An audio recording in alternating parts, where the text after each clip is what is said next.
In this video, I will show you how to make POV reels on TikTok using AutoCut feature. First of all, make sure that you have recorded all the clips or all the videos that you want to post. Then, open TikTok. At the bottom of the screen, you will see this plus icon. Click on it. Here you will see the upload button or the photos in your camera roll in the bottom left corner. Click on it. Then select the videos that you want to post. Then right beside next you will see this AutoCut button. Click on it.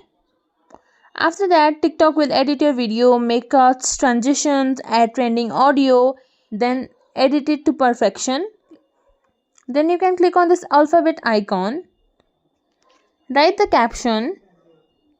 Then you can choose where to keep your caption. Then click on next. Now you can post the video. If you think this video was helpful, please like, share, subscribe to our channel and leave us a comment down below. Thank you for watching.